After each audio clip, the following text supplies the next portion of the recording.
ஒரு பதவியிலிருந்து அடுத்த ஸ்டேஜுக்கு கொண்டு போவார். உங்க ஜாதக தசாபுத்தி நல்லா இருந்ததுன்னா ஒரு டிரான்ஸ்பர் கிடைக்கிறது, ஒரு ப்ரொமோஷன் கிடைக்கிறது, அடுத்த கட்டத்துக்கு உண்டான வாய்ப்புகளை ஏற்படுத்தி கொடுக்கறது, இதெல்லாம் நிச்சயமா நடத்தி கொடுப்பார்.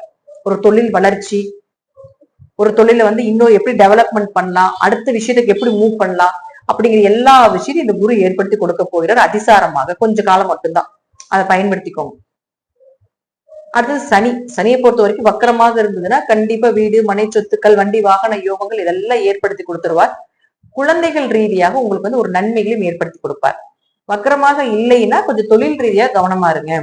வீடு மாற்றமோ, இடம் மாற்றமோ, சொத்து மாற்றமோ ஏதாவது பண்ற மாதிரி இருந்தா ஒரு முறைக்கு பல முறை யோசிச்சு பண்ணுங்க. பண்ணாம இருக்கிறது நல்லது. பண்ணியே ஆகணுங்கிற சூழ்நிலைகள் வருதுன்னா அதை யோசிச்சு கவனிச்சு பண்றது நல்லது. அடுத்தது புதன். புதன் 9, 12ஆம் அதிபதியாகி ராசிக்குள்ள நிற்கிறார். 9 ராசிக்குள்ள நின்னாலே அப்பா மூலமா உதவிகள் கிடைக்கும், அப்பா சொத்துக்கள் கிடைக்கும். நம்ம சொத்து, பூர்வீக சொத்து இதெல்லாம் அதாவது